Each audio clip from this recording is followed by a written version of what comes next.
everybody. You're listening to the Big Chill Podcast. This is episode 441, Making the Most with Robbie Simpson.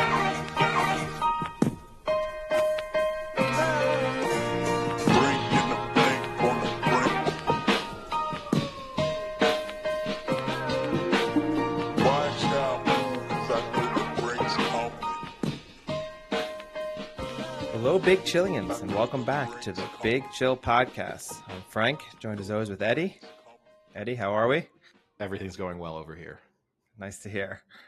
And yeah, we're coming right off the back of a really interesting interview with Robbie Simpson. So for listeners tuning in for that interview, that should usually the interview pops up around 25-30 minutes into the podcast. We obviously encourage you to listen to the start as well, but yeah, great conversation about his career as a professional football. Didn't really go into too much about his now current position as a manager, but also pretty extensively about his work that he does with professional athletes in terms of their life after their sporting careers, which I thought was really, really fascinating. Yeah, and I guess, since we're talking about English football, I think I want to start, Eddie. Is Haaland going to break the Premier League scoring record before Christmas break? Yeah, he's obviously back-to-back hat tricks, including a first-half hat trick last night. He's so he's currently on pace for 68.4 goals this season. Yeah, that's not happening. I love the currently on pace. When I love when you hear it is like with player hitting home runs, and they'll get off to a hot start in the first 20 games of the MLB season. They'll be like currently on pace to hit 98 home runs. It's like, well, it's obviously not going to happen, is it? But I mean, yes, the home run one, but is he gonna score 68? No, but can you continue to see him get this many opportunities every match? Yeah, I think you can, right? I think that's the difference. Is in baseball, you're just in the zone, you're in the groove. But here, he's going to get 8-10 opportunities a match in most matches. I mean, once you start playing, a team maybe like Liverpool or Arsenal, you're going to get less, and you're going to have to take advantage of them. But when you're playing some of these lower teams in the table, he's going to get a ton of opportunities. I mean, how many could he have scored if they didn't sub him? No, definitely. And look, that's going to be one of the issues. If they are winning, by 3, 4, 5 goals, he's not going to finish the match. And also the other thing that's going to slow him down is the squad rotation, which for him, we probably won't see quite as much just because of they don't have a like-for-like replacement. So it is a style change. And he's young. He should be able to handle it. I mean, you say that, but he's missed considerable time every season throughout his career so far. So they're going to be careful with him. I mean, at Dortmund, he picked up sort of muscle injuries every season. So I cannot foresee him playing. I mean, I'm sure if you're Guardiola, you're hoping he plays maybe 30 Premier League matches at most. So once the Champions League gets going, and this is such a compressed season, with the World Cup coming in November. I mean, the Premier League season resembles a championship season. By that, I mean, you are playing, 3 matches every week. So he will suffer a little bit from squad rotation, probably encouraged a little bit by Alvarez getting his first couple of goals for City last night as well. So that's an encouraging sign for him. But could he break the record? Yes. I think he probably will eventually. I just don't think it will be this season. Really? With the start already, you don't think so? I mean, so he needs to get, the record's 32, I think. So, it's a lot of goals. It's, if he's trying to break it, it's then trying to get to 33. So again, if I think he's maybe only going to play in 30, then you're saying he needs to average over a goal a game. And he's on that pace just now. over the course. Yeah. Oh, I got you. You were ready to get pissy. Again, I think eventually he probably will. But I would be surprised if it's this season. But I guess the big sporting news of last night is that Serena Williams' career lives on for at least one more match. Yeah. Yeah. So actually, my cousin was at the match and was in the family group chat text saying that, oh, he might be watching Serena's last match ever. And afterwards, I had to text him and say, well, you might have seen her last win ever, but you didn't see her last match. I have to say, I got home and watched from the second set onward. And it was fun to watch. I mean, sometimes we are critical, I think, of Serena Williams, but when you see someone who is the greatest of all time in their sport and winding down and not wanting to kind of give in at that final wind down and clearly playing above her current level of how she should be playing. She's played, I think she had said 3 or 4 matches leading up to this, tournament. So not, I guess you could say she's fresh, but not in any great shape or form. And she just competed the hell out of her. And it was fun to watch. I was caught into it, and I was rooting for her in that third set because she just refused to back down. And even when she went up a break and then gave it back, and then it didn't seem to phase her. And that was really impressive. Yeah, no, I mean, she's obviously fighting hard and wants to have this, I'm sure she's dreaming of the storybook ending to her career, winning an unexpected US Open. She benefits slightly, I would say, from the fact that there's not a huge strength and depth on the women's side of the game at the moment. So, yes, she beat the world number 2 yesterday, but I wouldn't necessarily say I knew you were going to say this. Oh, she's the number 2, but she's not really a number 2. No, I'm not saying she's not really I'm not, in the way the tennis rankings work, you can't dispute your ranking because, it's a rolling 365-day point ranking system. So you are where you deserve to be when it comes to your rankings. That being said, I don't think there's going to be a lot of people talking about, a lot of the careers of some of the players on the women's side at the moment. It's just not the strongest period ever, in the same way that the men's game is suffering a little bit from not having people step up in the in the shadow of one of the greatest eras of tennis ever.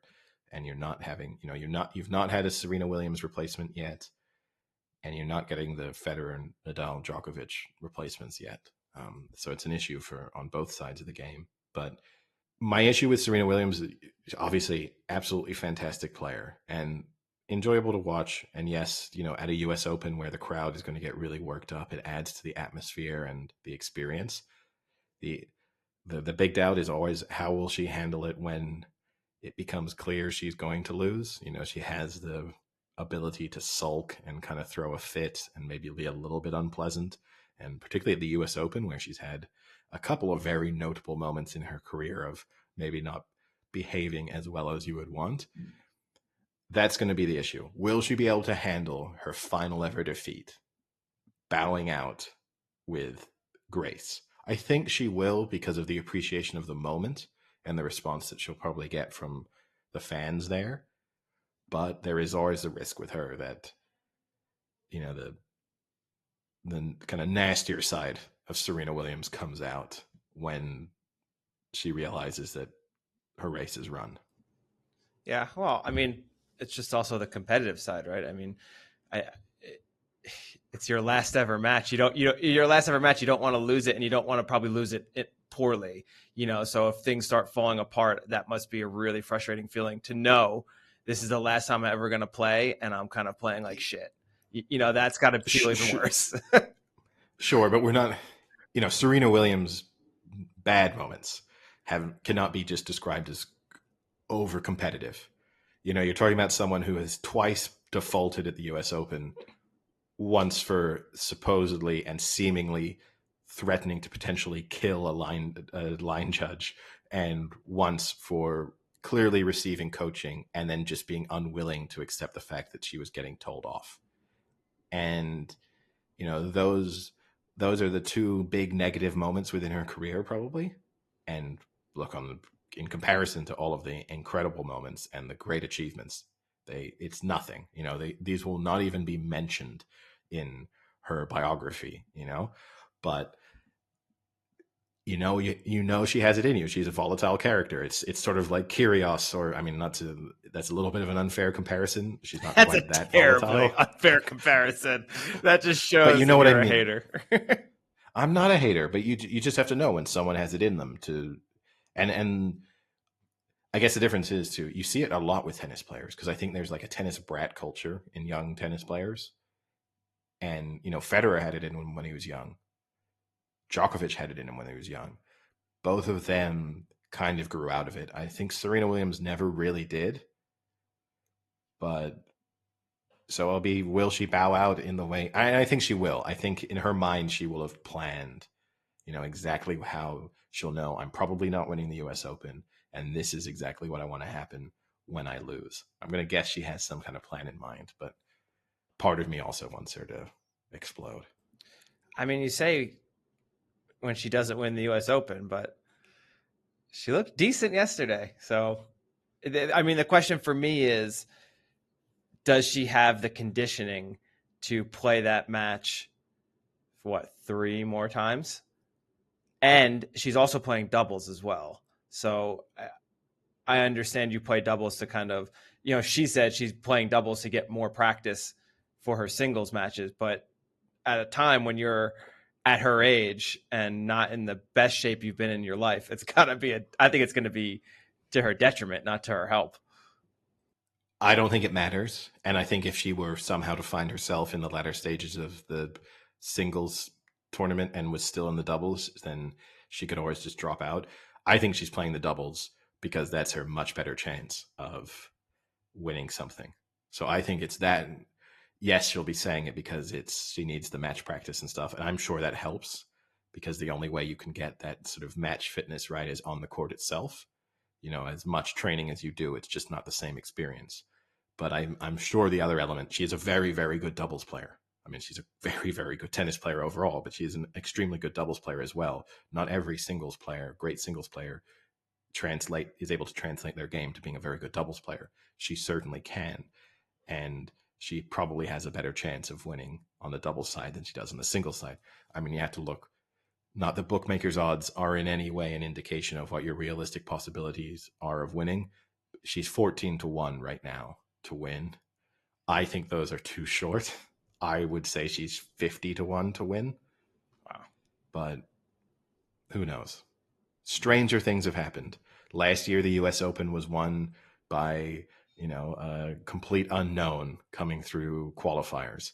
So was Emma Raducanu a less surprising victory than Serena Williams potentially winning it in her final tournament? No. So, who knows? Hey, Tiger Woods winning the Masters at what age? 44, 45?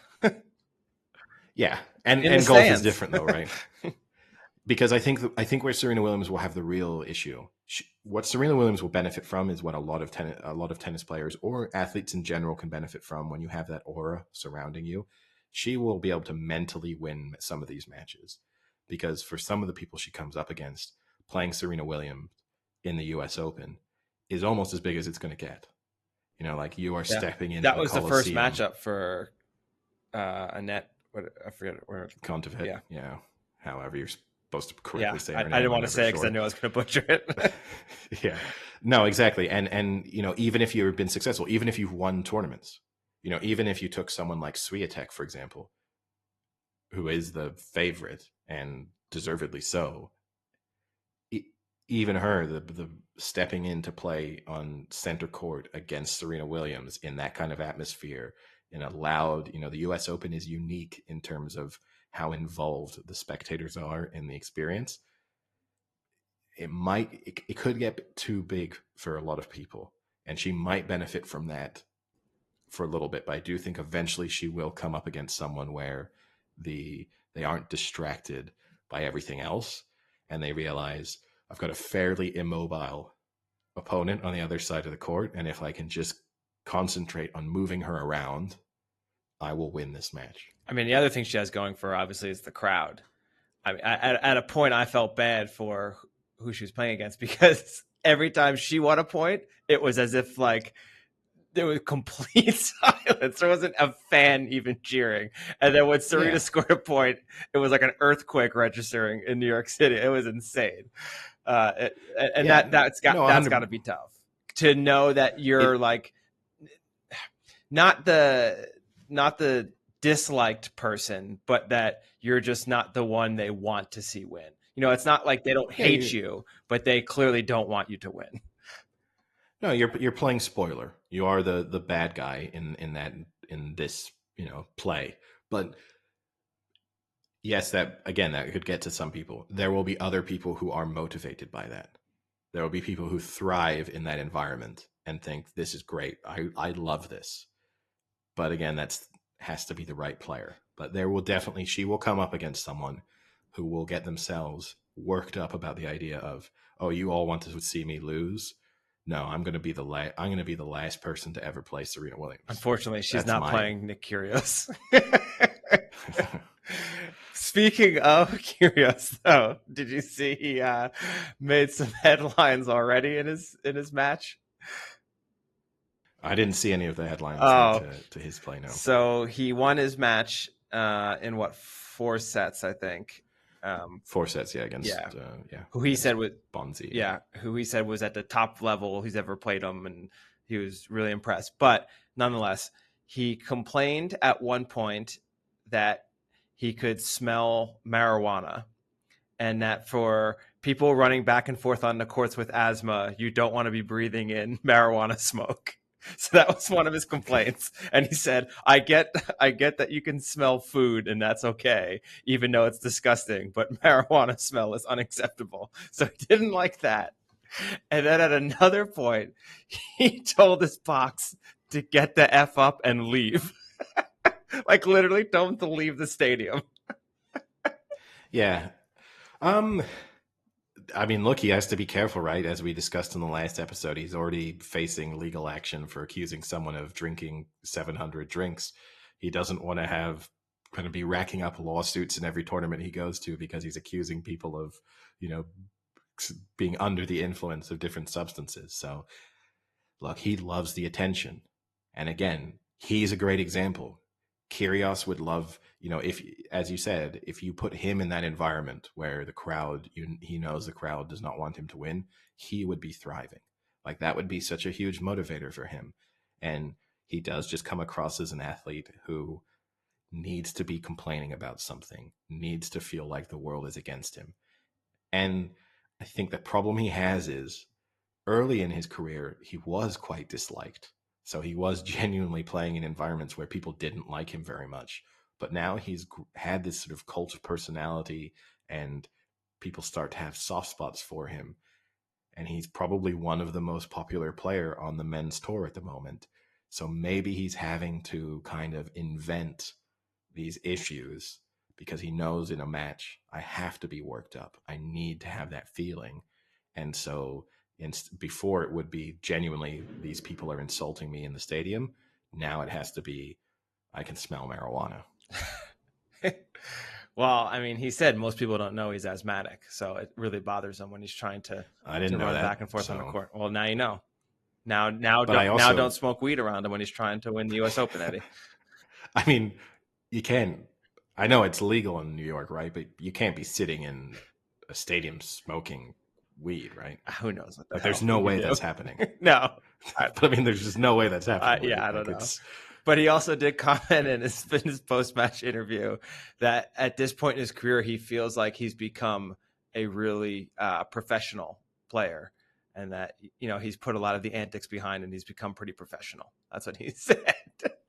It's good to get that. Yeah, only sort of 10 years into 2 his hours career or whatever before, he was berating his box to leave the stadium. Well, I mean, his level of professionalism at one point, right, in terms of going to bars the night before matches and staying up late. I mean, he has a famous rant where he told himself he shouldn't have been up playing FIFA until 4 a.m. And he was screaming at himself on a court, insulting himself for having done that.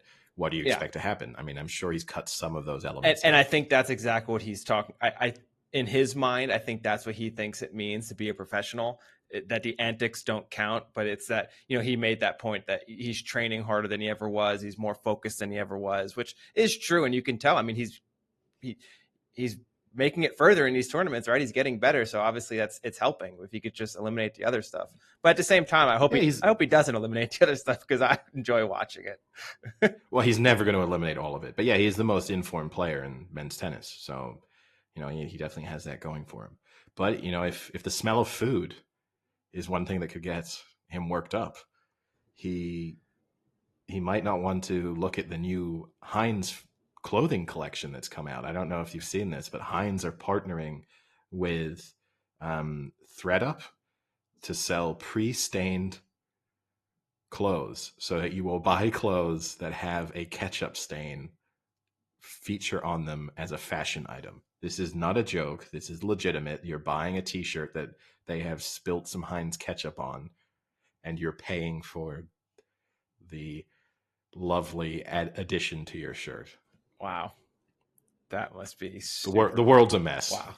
The world is an absolute mess. Now, Eddie, funny that you started the story where you did, because I thought you were going to say he should stay away from Memphis, because talking about food spills, a tractor trailer containing Alfredo sauce jars tipped over, and there was about a quarter of a mile of road just covered in Alfredo sauce on the highway. And they had to stop all traffic, and they had to come up and clean just like thousands of gallons of Alfredo sauce all over the highway. So people were commenting that for miles you could smell Alfredo sauce, which is kind of interesting. And there was like a big joke going around about is pesto going to be next, because the week before in California, a tomato truck had tipped over and spilled, I think it was a crazy amount of tomatoes.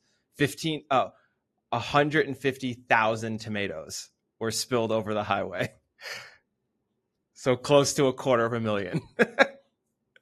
I have to admit, I didn't think this was the update that you were going to provide. I didn't know you were closely tracking spilled goods in the food trucking industry. But well, I don't think it's very often that almost 250,000 tomatoes just end up on a highway.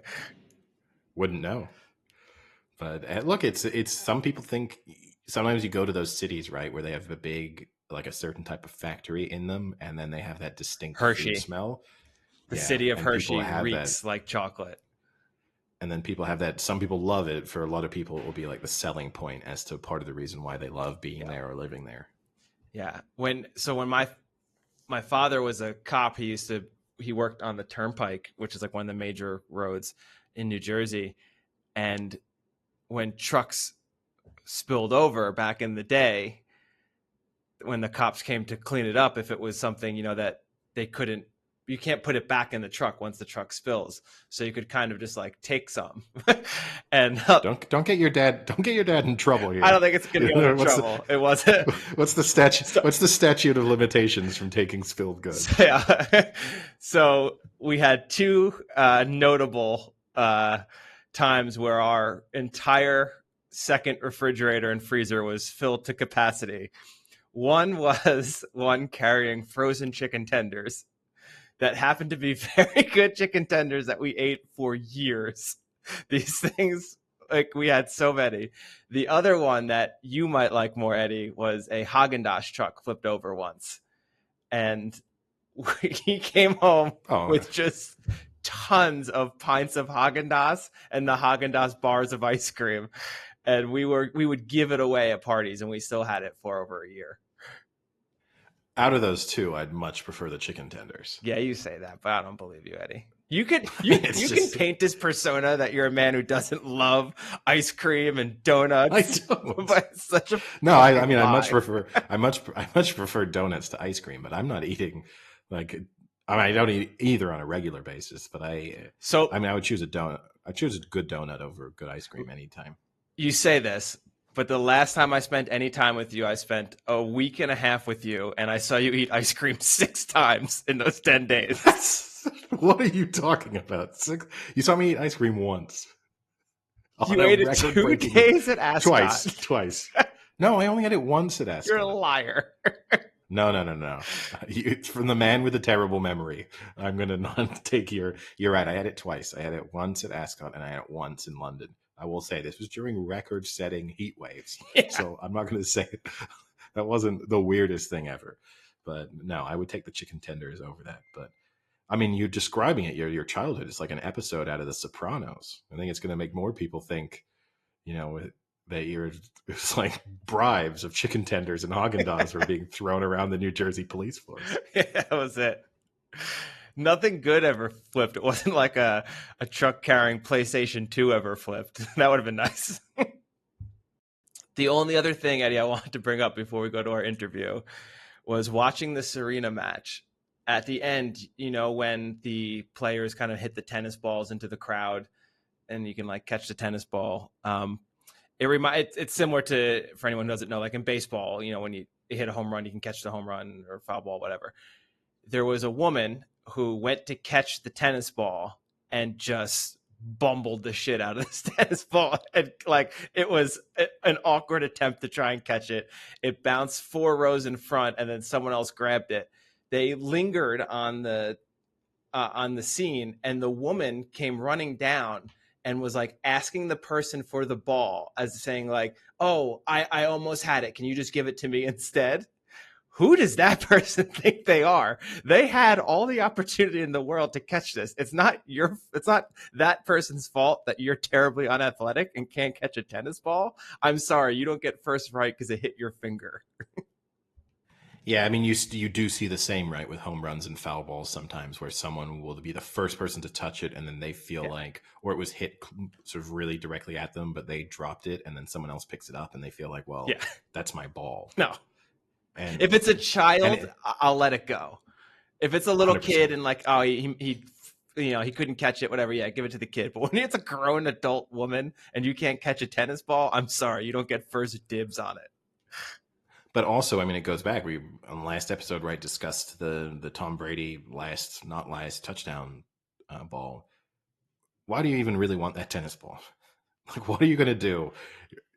That's the kind of thing you get, and you think is cool for about the 5 minutes it takes you to walk out of the stadium, and then you're just holding a random tennis ball.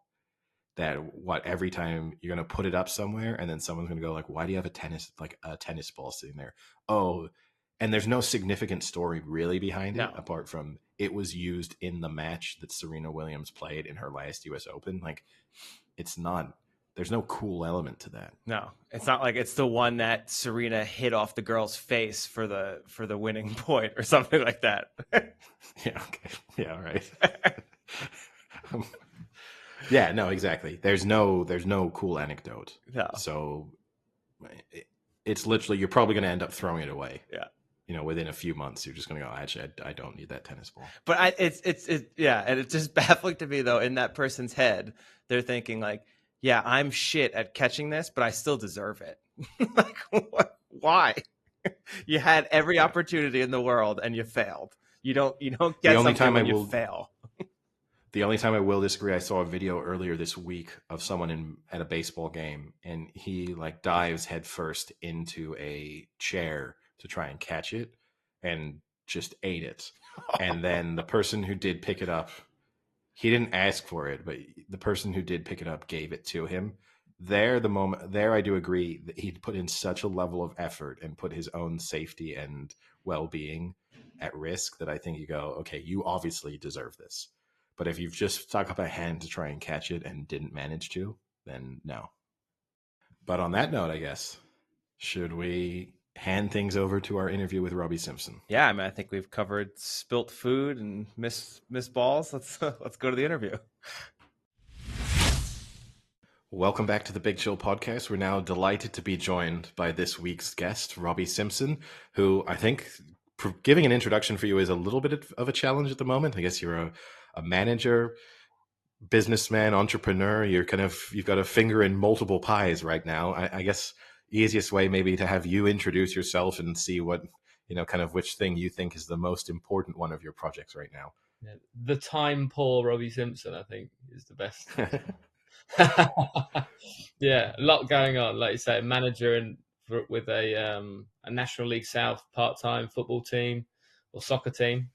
And yeah, I own and run two businesses as well. One helping sports people find their purpose beyond sport in terms of careers, and then the other as a financial planner. Again, not solely for sports people, but just naturally, I happen to have a lot of sports people as clients, helping them build their wealth for the future. Yeah, it's really interesting, and I think definitely we want to sort of get on to the entrepreneurship side of things, and particularly the sort of life after professional sport. I think it's a topic that comes up with us sometimes when we're speaking to our guests, particularly those where they aren't making the sums of money where they're retiring at 35 and never having to worry about anything ever again.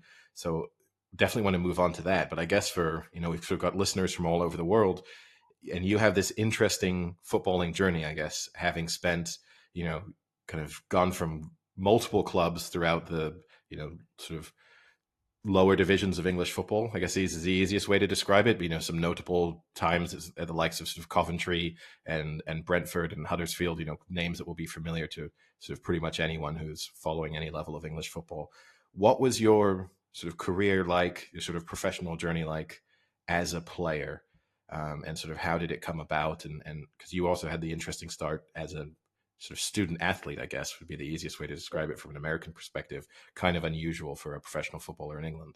Yeah, student athletes is quite common in the States, isn't it? Student athletes, and that's the route into professional sport. But over here, it was very much the opposite. If you pretty much have to choose education or sport from quite a young age, and from that aspect, I had a bit of a different entry into professional sport, where I did go to university. I did get a degree before I became a professional football player, and I was playing semi-professional football throughout my university time at university, and it just I just got lucky, really. I had one really good season in my final year at university playing part-time football. I was actually playing for, again, it's another weird story, but I was actually playing for a professional football team, but I was the only part-time player in that professional football team. Okay. I signed for them after my second year at university, so I had one more year at university to go, but they wanted to sign me. But I said I wouldn't, because I've got one more year at university left. Wasn't going to throw that away for a pipe dream of being a professional football player. So I'm very fortunate that they allowed me to do that and be a student and a professional sports person. And being honest, I still lived the student lifestyle as if it was my final year at university as well. I was still partying pretty hard. And for whatever reason, it worked, because I just kept scoring goals that season. I had a spell out of injury, but kept scoring goals. And I graduated in the July, signed for Coventry in the Championship over here that same month. And then 2 months later, I was making my first full professional debut away at Old Trafford against Manchester United. So it's quite the crazy. first job posting. It's not bad for your first job out of university. I guess it's worth noting. I mean, you went to Loughborough, which is a sort of an elite sporting university anyway. So yeah. you do have, in terms of going there, at what point had you almost given up on the idea of being a professional footballer? And then was it only in that sort of final year where you felt as if it was actually a realistic possibility again?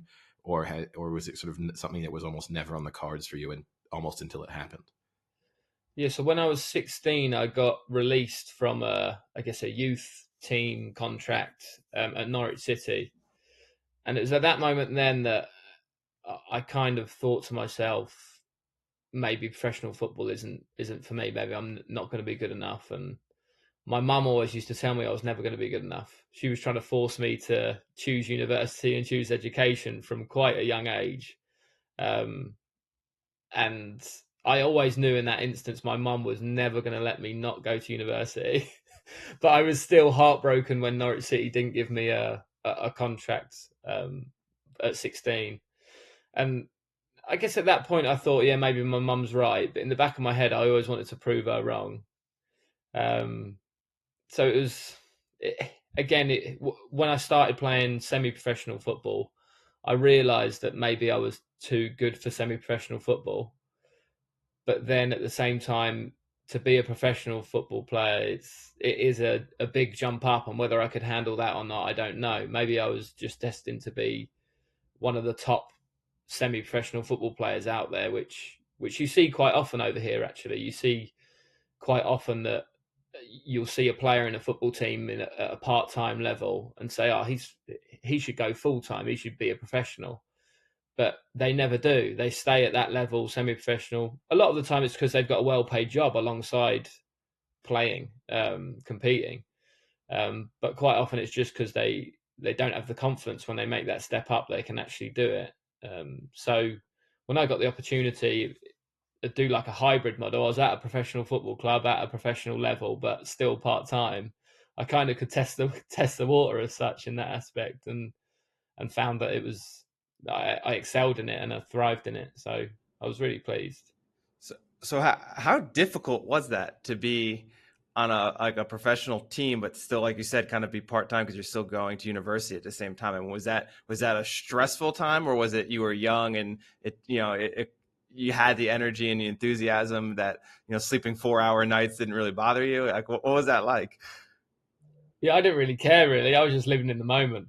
I was just living in the moment, loving the student lifestyle. I had quite a good second. I don't know how it works over there, but over here, you just have to pass your first year, and that first year doesn't really count towards your final grade. But the second year is, I think, about 40% of your final grade, and then the third year is 60% of your final grade. And in the second year, I got a really high grading. So I knew I could probably cruise that third year a little bit and still end up with a pretty decent final grade. So I kind of did cruise that third year, but at the same token, I was not training during the week. The university had a football side as well, which technically I wasn't allowed to play for, but I still did. I still trained with them because they were my mates. I just saw it as playing football with my mates. And I was going back to Cambridge, it was at the time, my full-time football team, and not seeing the players all week and just turning up on match day. And then I was starting, and it was like, there was pressure then for me to perform, because otherwise the rest of the players will be like, hang on a minute, he's taking my place. I haven't seen him all week, and now he's performing like shit. What's going on? They've got every right to say what's going on. So I knew I had to. There was pressure there for me to perform to make it okay in my fellow teammates' eyes. And how was it then from like the reverse side of going to university and being a professional athlete at the same time? Where people just like in awe and like, oh my god, that's him. Like, that's so cool. Like, did it help your street cred at the university level too? Yeah, it did. Plus, I was being paid. I was being paid a bit of money as well, so I was probably the only student there with a bit of money in my pocket. That's awesome. Popular on multiple fronts. Yeah. Yeah, there was plenty of drinks, people around. And so you touch on there that there would have been a bit more pressure on you to perform if you're not training with Cambridge week, sort of day in, day out. Was there any animosity from the other players in terms of, did they just acknowledge and recognize the fact that you were good enough to justify the deal you were getting? Or were there players, do you think, who sort of felt like you weren't really fully part of the team in spite of the fact that you were turning up on match day and maybe delivering? Yeah, I think it was probably a week to week thing, that if I turned up and didn't have a good game, then there would definitely be mumblings like, this isn't right, what's going on. But I just hit a streak from the January onwards. I think I scored 17 goals in the last 15 games. So they couldn't really say anything because I was performing. But certainly the games where I perhaps didn't score in the first half of the season, there would have been rumblings. But like I said, I did have quite a big injury where I was out for a few months. So I did my rehab up at Loughborough because they've got a good rehab centre up there. So I did the majority of my rehab there rather than going back to Cambridge for it. So it wasn't too bad. It definitely could have been a lot worse than what it was. Yeah. And one thing I'm always interested in, sort of then as your career progressed and, you moved around and you went to the championship immediately after. And we've had players on the podcast previously who are currently in the championship. And sort of when you speak to them about what their career goals are, everyone's talking about making it to the Premier League, and their expectations for themselves are that they will get there. I guess now, sort of after your career or after that period, it's a little bit easier to look back and maybe sort of have an honest assessment of what your skill level was and whether or not you sort of maximized your potential. Did you feel like sort of once you then were in the championship that the Premier League was a realistic possibility? And did you feel over the course of your career as if sort of what did you feel like the right level for you to be playing at was for the most part? I definitely thought I made the most of my ability. Right from an early age, I thought my skill level, as you put it, is championship at best.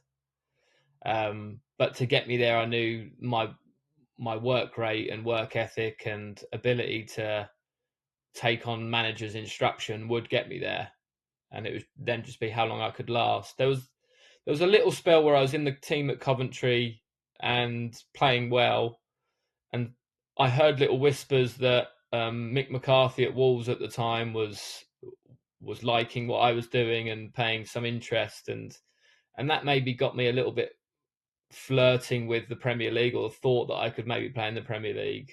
But I think deep down, reality, I knew that I was a student at heart, and I knew I would never get to the Premier League. So I definitely think that I could have that I made the most of my ability. I do wish that I do regret, because I had a year left on my deal at Coventry in the Championship, and I left there to drop down a league to be a bigger fish, really, in a lesser team. And I do regret that. I wish I'd have stayed at the highest level possible for as long as possible. And did you think in dropping down at the time you thought you'd definitely be back? Yeah. Or yeah.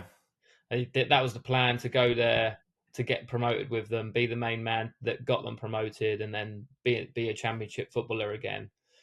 But it didn't quite work out. Injury mainly in that first season, and then a falling out with the manager because of the injury, really, and them not getting promoted because of the injury, I guess, because I wasn't playing. Yeah, and I was always, for the rest of my career, I was scrambling to get back to the Championship because of that one regretful decision I made, and it never quite worked, unfortunately. And what's that like then? You're talking about sort of, you've got a year left on your contract. I always think it's interesting because when people think of footballers, they're obviously imagining the lives of, Premier League sort of top level footballers and all the money that comes with it and the sort of security that comes out of it. How much over the course of your career are you thinking about sort of trying to get long-term contracts and sort of almost sort of plotting out your career in a way that I guess is very relatable to everyone in a non-professional sporting world, but that we maybe don't associate with professional athletes? Yeah, I never really thought about length of contract until one season when I was out of contract, and couldn't get a new football club. Like, just whether that be me turning down offers stupidly that I got, thinking, oh, I'm better than that, or I'm better than that football club. They should be offering me more than that, or whether it was clubs just not wanting me. But yeah, you kind of don't think about it until you get put in that situation, which is wrong. Like now, sort of my advice to any younger player is like, your career is only as long as your current contract that you're on. So when I had a year left at Coventry and then I signed 3 years at Huddersfield, that was a really good move, actually. Although I'm regretted it ever since, it was a really good move in terms of stability and longevity in soccer. So it's a tough one, because then also you're tied. If I did have an amazing season that first year at Huddersfield and other clubs were looking at me, Premier League clubs, for example, then Huddersfield had me under contract for another 2 years. They have every right to just keep hold of me. So it is a bit of a catch-22 in that sense. But in terms of longevity of career, don't ever be out of contract. Don't ever let yourself get less than a year in contract. That's the advice really for anybody these days. Which is interesting advice, because it feels like the world of football is shifting more to the idea of trying to be a free agent. Like in terms of now how it looks like players, and I guess because they're thinking about the fact that they can maybe negotiate bigger salaries or signing on bonuses or whatever it is by not having a transfer fee. But it feels like the trend is shifting towards run your contract down, and it puts you in a stronger position. But I guess the downside obviously is it comes with a lot more risk associated with it. Yeah, I guess it's how confident you are of your stock being that high, and no matter what what happens in the next 12-month period, it's going to remain that high. It's how confident you are that's going to be the case. If you're not very confident, then you need to do something about it. If you are very confident, then the ball's in your court. You're in the driver's seat really, and you can pretty much do what you wanted. So when you get up to the championship with Coventry, what was the first few matches like, or just even the first few weeks, at practices and things like that? How were you, like, really amped up and nervous, or just ready to go and super excited? What was that like? I was pretty nervous. So when I signed, they gave me an off-season training schedule for me to do in my own time, which I stuck to rigorously. And they said on your first day back, you're going to do a 12-minute run, and anybody who gets less than 3,000 meters on the 12-minute run is going to be put into Fat Club, what they call it, and they'd be in an hour before everybody else is in, doing some sort of fat burning run. Or so I was just constantly making sure that I ran 3,000 meters in 12 minutes throughout the off season. And first day back, I was pretty nervous, and we ended up doing a bit of training before we did the 12-minute run. And I remember it was with the ball as well, because usually when you go back for the off season, you don't see a football for the first couple of weeks. But he just threw in some balls first morning back, and we were having a bit of a keep ball session. And the club captain, I gave the ball away, and the club captain absolutely annihilated me for giving the ball away verbally. Like, go back to non-league and go back to university, all that type of thing. Absolutely annihilated me. And that made me even more nervous. And then the 12-minute run came in the afternoon, and I was struggling. And I just hit 3,000 meters on the nose. I managed to do, because there was like 1,000-meter laps, and I did 3 laps on the nose in the 12 minutes. Just as the whistle blew, I crossed the line, and I was so relieved. And the next morning, the manager called me into his office and said, "You're in Fat Club." I was like, "What do you mean? I ran 3,000 meters." He's like, "You've got to do better than that. Like, you've come up from non-league. You need to be better than just making it over the line." So that was a big reality check for me, really. And that's not, I mean, that's a fairly quick pace. Yeah. To be running a 4-minute 1K. It's not a bad pace. No. Yeah, it's decent. Yeah. In terms of then your integration into sort of switching into life of professional football, I think with a lot of professional sports, there's sometimes a little bit of a stigma associated with athletes who are, intelligent or have interests outside of sport. And the fact that you had a university degree sort of separates you from most of the people you would have been playing with. I think obviously, I remember in the 90s, like Graham Lasso, he was sort of ripped into for the fact that he liked to read, or sort of made him somehow different. Did you find it difficult to relate to some of your teammates, or that they felt differently about you because you'd had this different path? Yeah, it was a strange scenario at Coventry, actually, because I'm a big Arsenal fan. And Stephen Hughes, I sat next to Stephen Hughes my very first day in the changing room, who was ex-Arsenal, part of the Invincibles squad, won the Premier League like two years before, or 3 years before that, in 2001. And it was a really surreal moment, because he was 30 plus at the time, and he was next to another 30 plus year old, and they were speaking about what they were going to do when they've retired, and how they were really quite worried about their future beyond football and what they're going to do. And I was thinking at the time, what the hell are these two on about? They've had a 15-year career playing professional football. One of them's played in the Premier League with Arsenal, won the Premier League with Arsenal. Surely he can just sit at home wiping his ass with his money the whole for as long as he wants, and it'll be fine. But they just had a serious chat that very first day, like, "Oh yeah, it could be our last season. What we're going to do after?" And that was a real eye opener for me.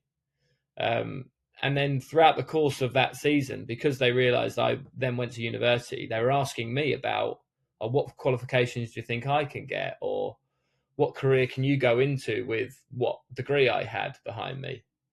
And it was very surreal. I was almost mentoring them. Yeah. I was a 22-year-old lad straight out of university, having drunk my way through my last season, somehow scoring goals. And then they're asking me to kind of be like a mentor for their future careers in education. It was so surreal, but it really was, I guess, a little flame that ignited within me of what I now do, or what I then set up, several years later. And I guess that's maybe a nice way of transitioning to laps and life after professional sport, the work that you do with athletes. And obviously I think so many headlines are professional athletes going broke, and 5 years later they're bankrupt, and you see just sort of how lives in a sense can almost fall apart just because of sort of either lost identity or just the fact that they just don't know what to do with themselves. And how do you keep yourself busy? And you've kind of gone from a life where everything was very scheduled and regimented, and all of a sudden, first time in your life is maybe a 36-year-old with a day where you have nothing to do. How did it come about, in a sense, the creation, I guess, best starting point? How did you talk about those early influences in terms of hearing the other players talk about what their future careers might look like? But when did you make the decision to really become personally involved and to create the organization that you have? I think another moment with one of my teammates, again, who was at Coventry, who came towards the end of his career, got one final injury where he knew that was him done, playing professional football, and he tried to commit suicide. So that really was another aspect of me thinking, Jesus, like this is now very serious in my head. One of my old teammates has tried to take his own life. But also a personal experience. I said when I was out of contract at Oldham and couldn't get a new deal, whether that be me being naive or clubs not wanting me, that was a big realization about how quickly a sporting career can end before you know it. I was 27 at the time, feeling like I'm at my peak, having come off the back of 2 seasons of me performing, in my opinion, at a very good level. And obviously I had in my head that I wanted to get back to the championship. So maybe I was a bit naive thinking that this was it now or never. But it, like I say, I didn't get any championship offers. And by that time had come, all the League One offers that I had were gone. All the League Two offers I had were gone. And that could have been it. That was a big realization. This could be the end of my football career. And I didn't really, even though I had a university degree behind me, even though I feel like I was good with my money, sensible with my money. My dad worked in private banking for 40 years nearly. So he made sure I was good with my money and didn't just spunk it all. I should have been in a really well-equipped position compared to my peers on paper of dealing with this kind of situation, and just sort of dust myself off, say, okay, right, now time to join the real world, just like all my old university teammates did, university friends did, sorry, not teammates. And I was just, I don't really know what to do. I've been a footballer for the last 10, 12 years. I haven't written a CV since I was 16. I really haven't educated myself since I left university. I haven't even thought about other careers that what might interest me. And I was really stuck. I'm in my prime. I still want to be a footballer. I still want to get back to the championship. It was a really tough time. And I didn't feel like that the support was there for me emotionally and mentally at that situation. And also, if I had this, if I was totally sound of it and thought, right, new career now, I didn't feel like there was an avenue for me to go, a platform for me to go and use to help me having, I guess, being a second careerist. I didn't feel like, especially coming from the first career being a sporting career where it is high pressured and very much its own bubble. It's not just I wouldn't say it's a normal career change. It is from elite sport where people pay to watch what you do, to finding a new, I don't want to say average Joe career, but it's a normal career that most people would go into. I didn't feel like there was an avenue to support that, and that was like the light bulb moment. Right, well, rather than complain about it, do it. Set something up for not only yourself to utilize right now, but for your fellow teammates, to help them and hopefully stop them committing suicide. But if I look at it in a positive light, give them something that they really look forward to beyond sport, rather than it absorbing them and crushing them. I think it's really interesting, and it makes a lot of sense. I always think it's interesting. It kind of reminds me, we had Alex Payne, the former Sky Sports presenter. He co-hosts the Good, the Bad, and the Rugby podcast on. And when he was on, he spoke about the fact that when he left Sky, he sort of had his identity torn away from him. That, he was Alex Payne, the Sky Sports presenter. And so even though he had plenty of career options and, was in a good position to continue to do things, suddenly he had to reassess who he was as a person. And that led to a sort of moment of sort of a kind of a crisis that he didn't think could have happened, even though everything else in his life was in order. So you can definitely see, I can't imagine, as someone who's had to, I guess, live in the sort of real world my whole life in terms of working, I can't imagine having to give up on the sort of dream of being a professional athlete. Most of us do it between the ages of 18 and 22, I guess, to have to do it at, in your late 20s or in your 30s and rebuild your life. It's going to be a huge challenge. But then go ahead, sorry. No, I think just along those lines, you're kind of taught that as well. You're taught that if you want to be a professional sports person, you have to be 100% towards it. Nothing can get in your way. You've got to be narrow-minded, pure focus on being that, eat, sleep, drink that professional sport. And part of that is true. But I think you can also be fully focused on a couple of things, maybe like 80, 20%, or even 90, 10%. You shouldn't, 100% for me isn't healthy. Especially when you get bumps in the road, or what if it doesn't happen? You've got to be I'm a big believer in a more well-rounded person makes a better athlete. And if you're 100% solely focused on that professional sport, I don't think you'll be able to be as well-rounded a person as you could be. Yeah, I think sorry, just before you ask, I think that's a really interesting point, because you see in the draft in American sports, when people come out of college, sometimes athletes are criticized for having additional interests. Like there are players who've said like, no, I wanted to finish my degree, or I also like doing this in addition to playing the sport that I'm about to go to. And it's actually like a negative in terms of the teams that are trying to then assess them. It's like, well, if your life isn't 100% this, how are we? You're probably less likely to be successful, which you would never do in any other walk of life. Like I've never gone for a job interview and they've said you must eat, sleep, drink, sort of marketing. Otherwise, you're not working here.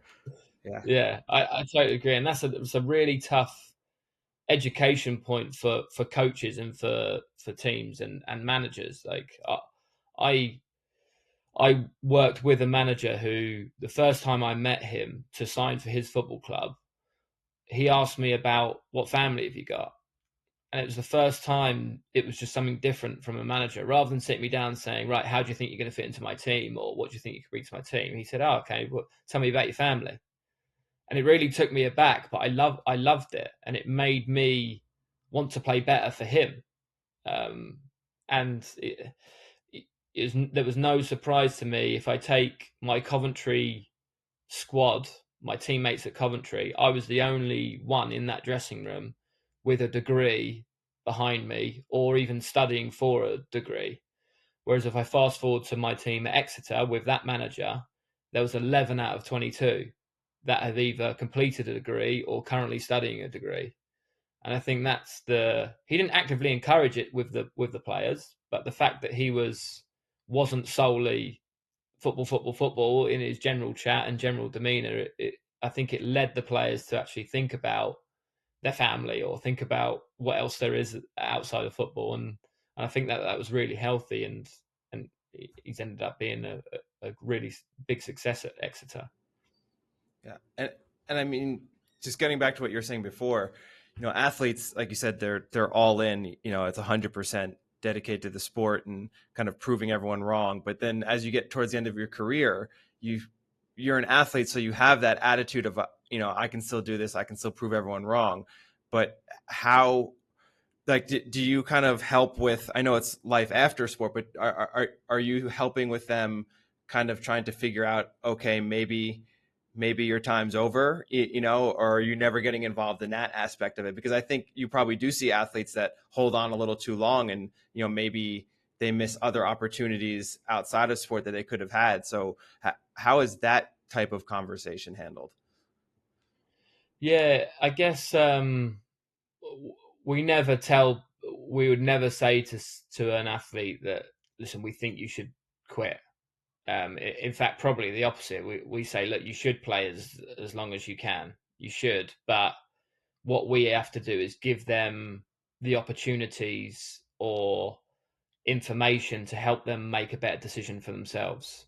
So we go into, for example, we go into Premier League under 18s and under 23 squads now, and just give them um, just little bits of information about what sports people, and I'm talking like professional sports people that they're aspiring to be, do alongside football, and they're really successful at it and also successful on the field.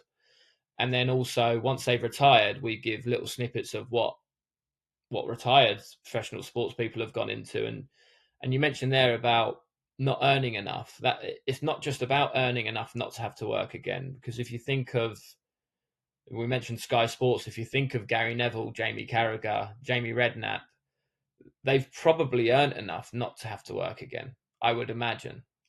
But they do. And I can almost guarantee you that all three of them work really hard at being the best pundits they can possibly be.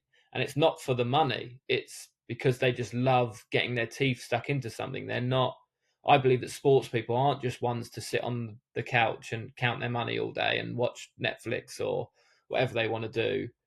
They want something that they want to be the best at, or the best that they can be at, whether that be during their careers or even post careers in something else. Yeah, that makes sense. I think it would be difficult to have the sort of mindset that's necessary to become an elite level athlete, and then just be able to switch that off at 35 years old, and say this is okay now. I can watch daytime television and enjoy the fact that life's not too bad. I mean, we just had an interview with Tobias Dorzan, who was a professional NFL National Football League player in America, and then as soon as he kind of realized his time was up, he became a professional chef, and now he's aspiring to be the best chef in America, if not the world. And he does all these competition cookings and all that, and for him, you could tell he has that athlete mentality that he's going to be the best no matter what he's doing, no matter what his career is. So that you definitely see that, I think, with a lot of athletes. I think that's where they can be successful at other occupations, because they just have that never quit, have to be the best mentality, right? Yeah, that's amazing. And like I said, they've got all these natural soft skills. They learn from their failures quickly because they always analyze their sporting performance. So if they, beyond when he was cooking, for example, I reckon if he got something wrong in his dish, he would quickly analyze what went wrong and put it right really quickly. It's and the range of careers that those traits are suited to is endless. As long as that person, I think it's our job at Laps to help that sports person find that passion that they can use those skills towards. Because if he wasn't passionate about cooking, that guy, for example, then he wouldn't care if he made a mistake. He'd just say, oh yeah, that was rubbish, I'll forget about that dish and go on to the next. But because he was so passionate about cooking, he could then use his soft skills to then be the best cook, be the best chef. And there's so many careers out there. There's bound to be one for each sports person that they have an interest or a passion in. And it's just our job and their job to find it. And how difficult do you think that is? Because I would assume that for most professional athletes, they're thinking their post-playing career is coaching, management, media. It's sort of, I stay within sport in some sort of way. This is what we do. how difficult for it is, and obviously there's only a limited number of jobs within all of those fields, and a lot of them are going to go to players who had, you know, really high level careers. It's going to be hard to be on Sky Sports as a, you know, League Two player week in, week out. Yeah. How difficult is it to encourage them to be a bit more creative, maybe, in terms of the avenues that they're looking at? Yeah, it's tough. I think that's when you got to hit them with a bit of realism. So as part of our workshop, I use my own personal example where in that time when I was out of contract, I contacted our player association and basically said the scenario I was in. And the first thing they said to me was, have you done your coaching badges? And my answer was, well, no, but I'm not sure I really want to be a coach. But I'll do them because at least I then have them just in case I change my mind. So I did these coaching badges, and I went to the coach educator taking the course. I said, how many players are doing their coaching badges this summer? He said, 2,000, looking really happy with himself. I said, okay, how many coaching jobs are there, do you think, this summer? And he's like, oh, you're talking 200, 250 all in. And that ranges from like academy right the way through to elite first team men's. And I was like, okay. And he was like, he said, that's why you've got to be the best coach and be dedicated. And I was like, right. And in my head, I was thinking, well, there's 1,800 other people on this course this summer that you've probably built their hopes up. The first thing you've told them to do, and they're not going to be a coach. So what else are you giving them? So it's really hard to change the mindset. And I think that the player associations have a duty not just to push what the players want to hear. They need to push or at least open their eyes to every aspect of career that there might be. And who are you working with then in terms of getting in touch with are you working with individual clubs? Is it being led by the associations or the leagues that are bringing you in? Sort of what is that process like in terms of how you're actually starting to work with players on a sort of one-to-one basis? Yeah, so with the workshops we do, the Premier League fund us to go into every single Premier League football club, under 18s and under 23s. And then beyond the Premier League, there's an organisation called the League Football Education, and they give every club an education budget each year. And they've recommended, they don't have to, but they've recommended that clubs use part of their education budget to get us in to speak with their players. So that's pretty good. I would like a bit more buy-in from our players association, from the PFA. I really would. I think that they still, for some reason, see laps as a threat to them rather than utilising us as part of what they do. And I've been trying to build that bridge for a long time because ultimately I am still a PFA member, and I just both our end goals should be aligned. Our end goal is that we stop players having trouble when their career comes to an end, and how they get there doesn't really matter. If they want to use laps, great. If they don't want to use laps but still get there, that's still great. And I think I would like the PFA to have that mindset a bit more. And so do you think it's the PFA, or if you sort of look at the landscape and you think who could have the biggest impact on changing the way, how a lot of players end up? Is that the PFA that could have the biggest shift? Is it individual clubs? Sort of at what level? And obviously, ideally, it's a buy-in from everyone. But who do you think could have the biggest impact if it was just one to fully commit to the concept? The biggest impact, potentially the clubs. But I feel like the PFA have the responsibility, because the club is essentially, it's a business. Why would you spend a lot of time, money and effort developing stuff that isn't going to benefit your company in the long run? The club's sole focus is to have the best first team that brings in the most money and the best football players. So I think that the clubs have a responsibility to do it as a duty of care, but the Professional Football Association actually it is their job. It's what they're meant to be doing. So I think it is them more than anything. So I guess we don't have too much time left. I kind of just wanted to go back to your career a little bit, because I think being in the championship is it's an interesting, I think, dynamic, because you mentioned you thought that was the level that you were at, and then you have other people who are reaching the ends of their careers, kind of dropping back down into like the championship, and then you have young guns who are kind of making their way up. So what's that changing room dynamic like, where you have, is it as stereotypical as people make it to be, where you have these young guns who, oh, I'm going to be here for a year and I don't really care about anyone, and then you have the old grumpy guys coming back down that are winding their careers and don't want to talk to anyone, or is it just a more general changing room where everyone is just kind of friends and chatty and stuff like that? No, it's exactly how you first described it. So Ted Lasso is right for all the American listeners. Yes, it is. Yeah. You've got the youngsters in the corner that just go home and play FIFA and muck about, and really they're just waiting for their chance. They're probably never going to come. Then you've got the old grumpy ones in the total opposite corner that are just having a cup of tea after training with their feet up, not really being professionals anymore. And then you've got the group in the middle that are kind of in their prime, wanting to achieve something, I guess. So there is that real mix. And I think that successful teams, like your Ted Lasso teams, have all of them just appreciating one another but working together. But yeah, and the worst teams will basically be separated. And how common was that then over the course of your career? Did you feel like, for the most part, and I guess from have listeners who are sort of thinking about the teams that maybe they support, do you feel like everyone was, for the most part, pulling in the same direction over the course of a season? Were there people who just check out? You sort of have a championship or League One season where you realize promotion is not happening in January and decide basically you're on an early holiday.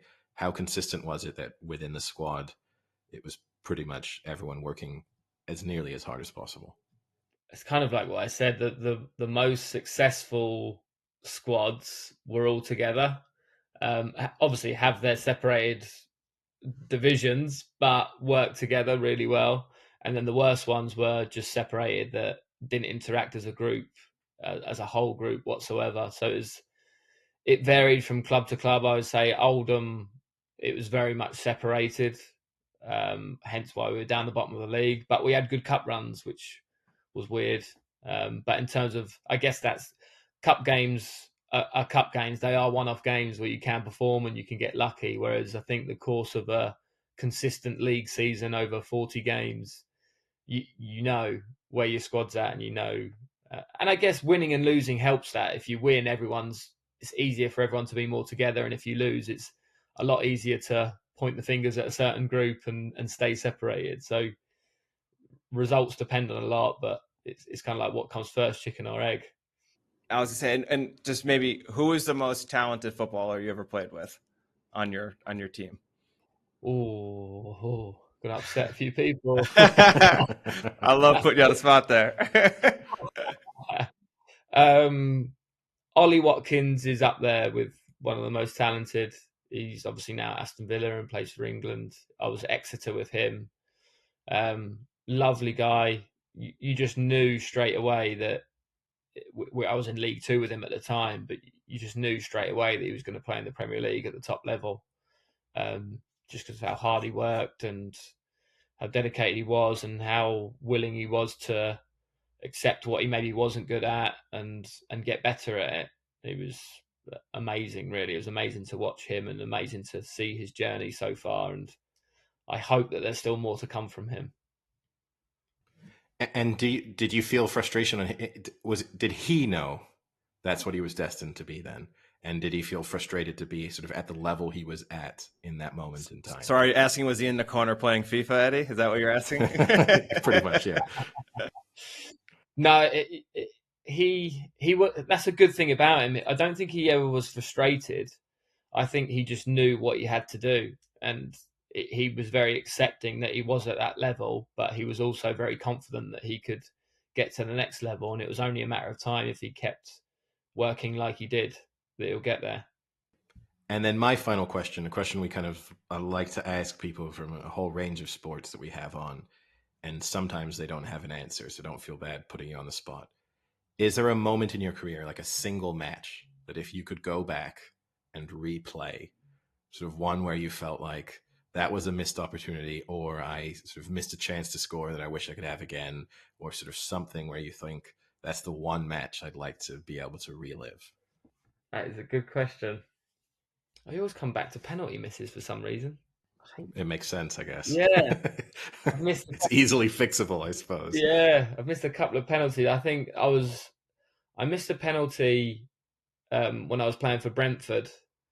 I won the penalty, and I'd actually come on off the bench for the normal penalty taker, and I made sure I grabbed the ball, so I won the penalty, and it was 1-1, and we need to, obviously it was the last minute score to win, and I hit the post, and I think that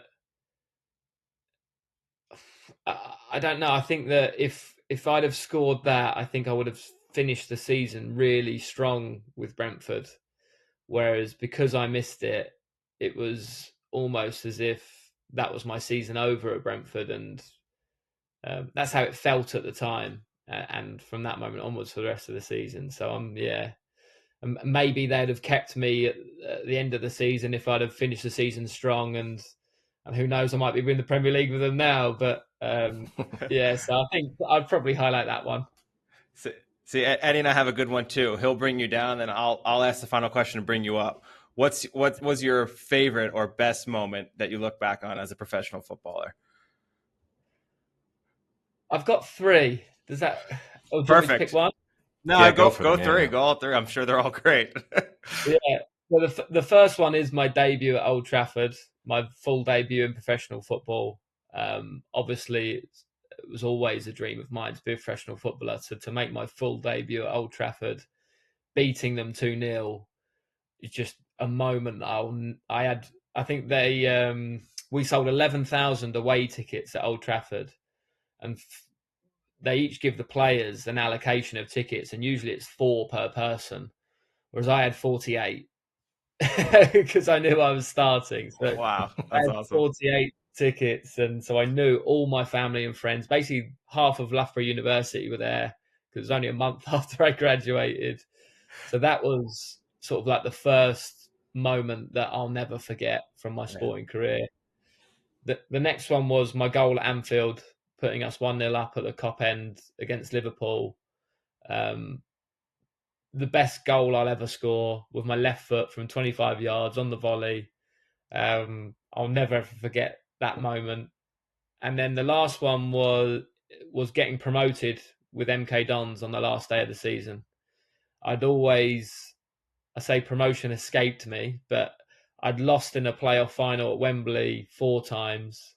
I'd then lost in the semi-final of playoffs twice.